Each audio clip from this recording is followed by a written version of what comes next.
Welcome to the lecture titled Well-Being and Mental Health in the Aftermath of Disasters, Part 1.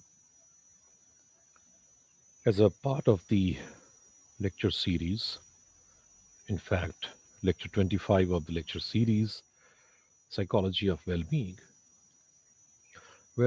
This lecture is going to be focused on the classical, traditional, as well as the new paradigms of understanding well-being and mental health in the aftermath of disasters.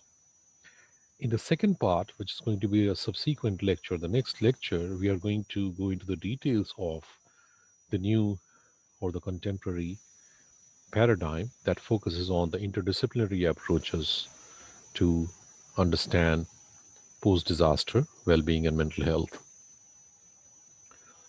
So, what are the details that we are going to go into? Well, we are going to begin with defining a disaster, and then moving on from there, we are going to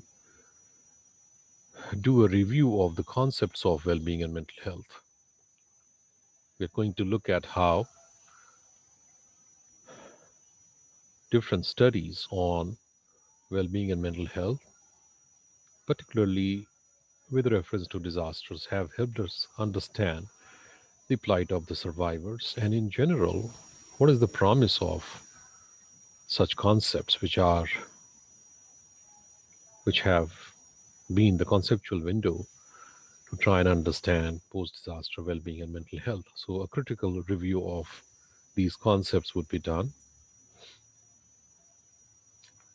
Then we'll be looking at the psychiatric approach to post-disaster well-being and mental health that focuses on the psychiatric disorders such as post-traumatic stress disorder and how that has helped us understand the survivor's plight, and is there a need to move beyond that towards an interdisciplinary approach to post-disaster well-being and mental health.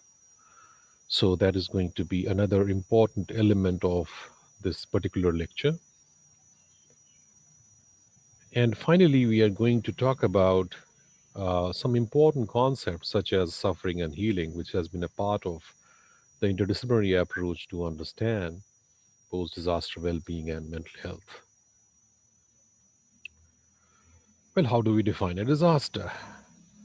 Well, the United Nations International Strategy for Disaster Reduction, UNISDR, has defined disaster as a serious disruption of the functioning of a community or a society involving widespread human, material, economic, or environmental losses and impacts, which exceeds the ability of the affected community or society to cope using its own resources.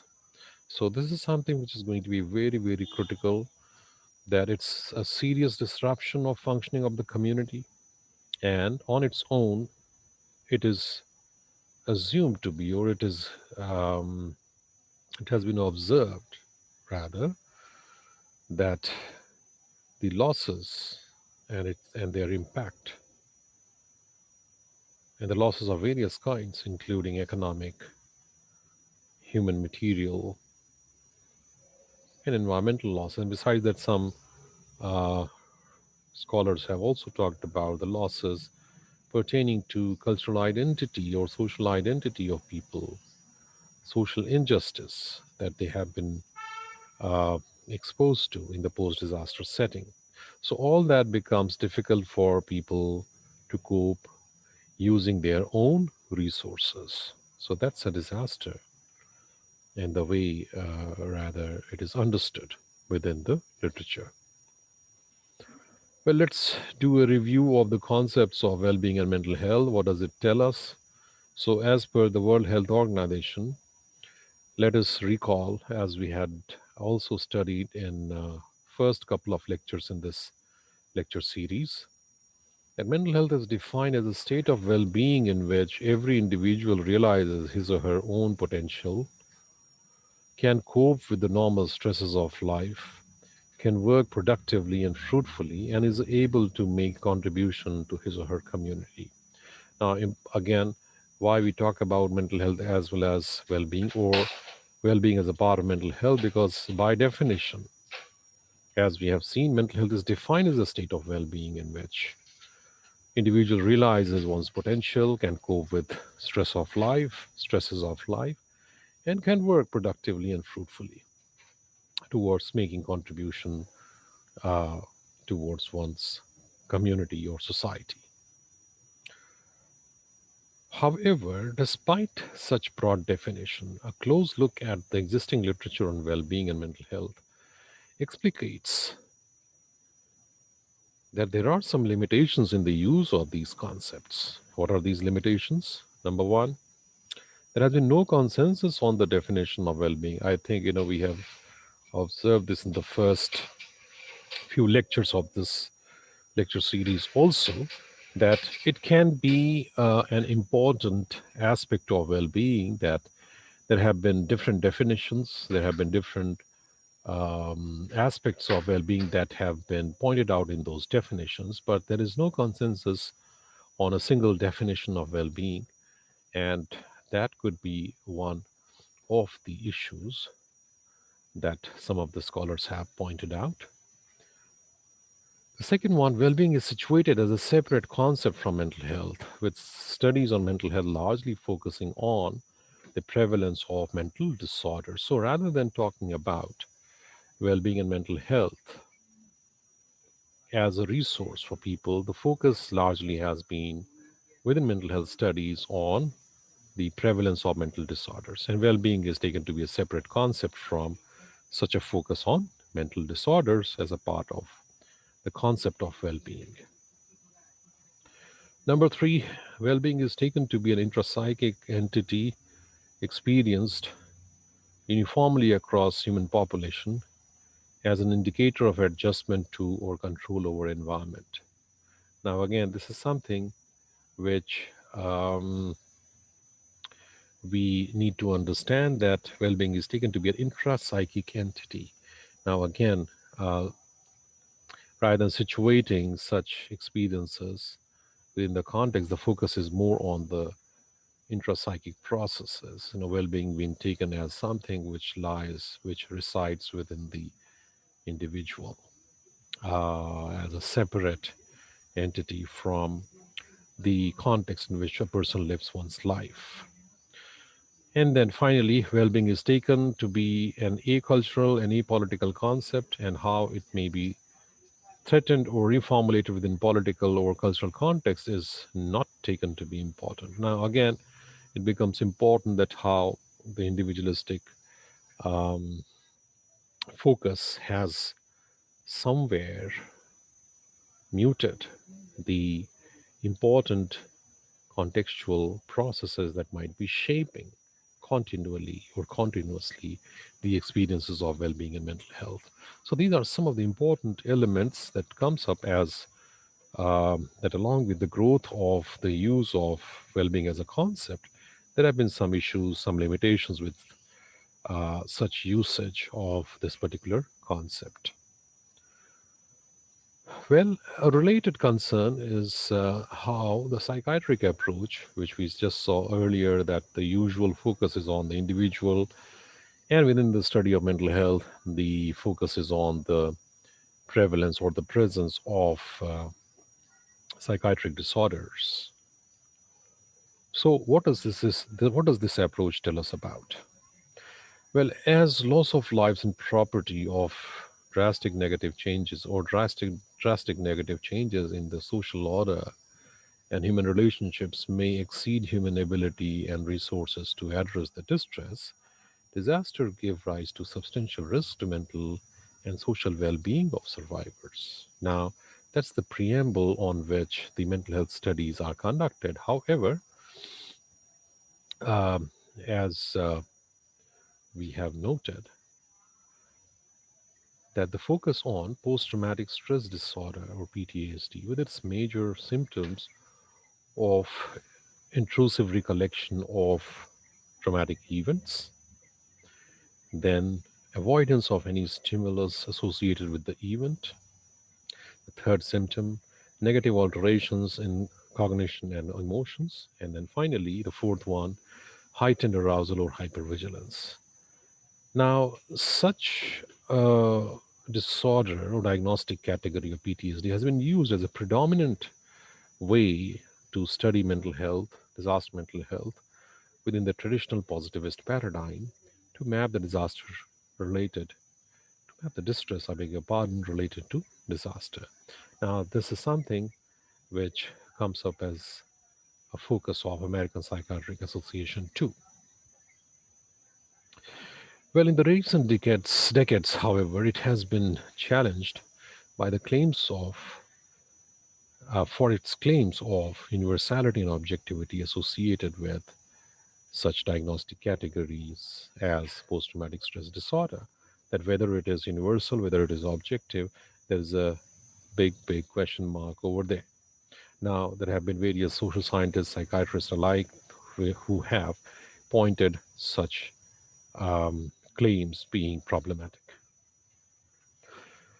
Now, that takes us towards the possibility of including an interdisciplinary approach towards understanding post disaster well being and mental health.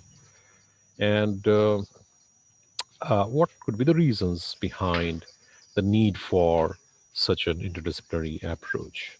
Well, Summerfield, a psychiatrist based in the UK, maintains though the trauma literature suggests that PTSD has a worldwide prevalence, it is a mistake to assume that because phenomena can be regularly identified in different social settings, they mean the same thing in those settings. This is what Kleinman called a category fallacy. Well, I, in my own studies on survivors' well being and mental health, noticed the presence of PTSD symptoms in a widow whose husband had died in an earthquake in Kutch, Gujarat in 2001 account, but she was deeply distressed by the fact that, as per the Hindu religious customs related to widowhood, she might not be allowed to participate in the marriage ceremony of her granddaughters. Also, among the child survivors of communal rights, I also found PTSD symptom being present, but what dominated some children's concern was the ruining of friendship with the children of other religion who they used to play with. Now, that's another important concern that people had rather than just the presence of diagnostic categories such as post traumatic stress disorder. Well, what is the relevance of studying suffering and healing experiences of survivors? Well, we find that if not post traumatic stress disorder or diagnostic categories like that, and if there are contextual factors that tends to affect tends to affect a person's sense of well-being or even sense of selfhood for that matter, it becomes important to study the sense of selfhood as well as the sense of well-being being threatened. And that's where the importance of understanding suffering as a concept becomes very prominent.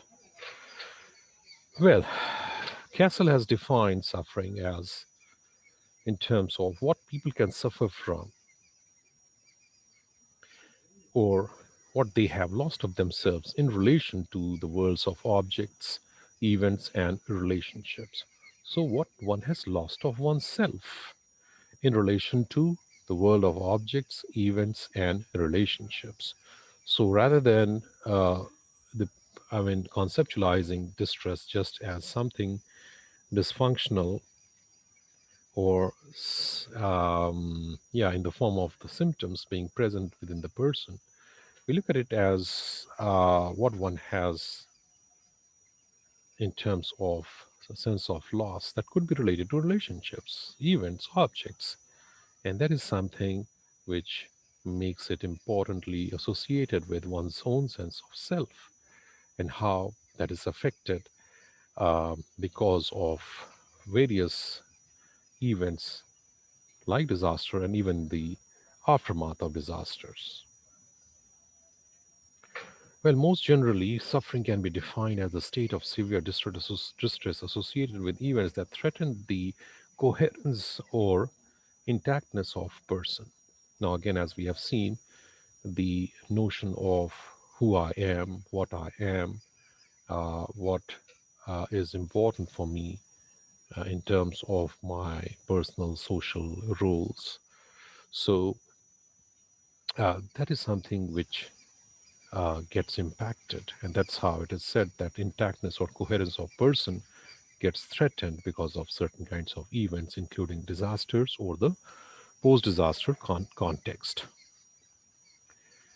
Well, the relief of suffering, it would appear, is considered one of the primary ends of medicine by patients and general public, but not by medical profession, judging by medical education and the responses of students and colleagues. Now, this again, this is something which comes from Castle, a physician, who tells that although there has been some focus on how selfhood is threatened or coherence of selfhood is threatened because of events, everyday events, or maybe disasters, or maybe post disaster context.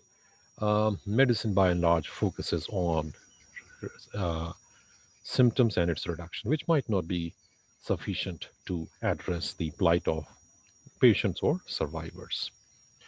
Well, how do we define healing then, which could be understood as a movement towards an orientation towards attaining well being? Well, Kleinman posits that empathic witnessing or witnessing of or existential commitment to be with someone who is suffering.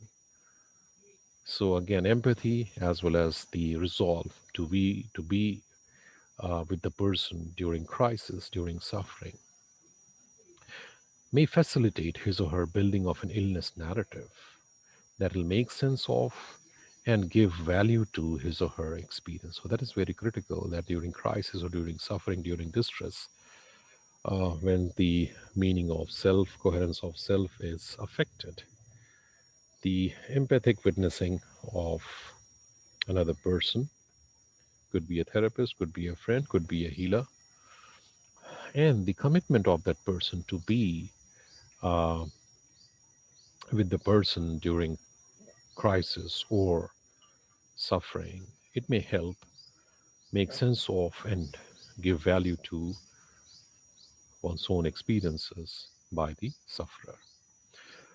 In other words, the process of narrative restructuring of self that is mediated by participants' cultural beliefs and values, because a person who is suffering falls back upon these to restructure oneself or give it a new enabling meaning, is known as remoralization or healing. Well, we come to an end to this lecture, and in the next lecture, we are going to look at some of the important patterns of suffering and healing that the review of literature within disaster mental health or disaster post disaster well being and mental health tells us about, and we'll be particularly taking some examples of different types of different experiences of suffering and healing among the disaster survivors. Thank you very much.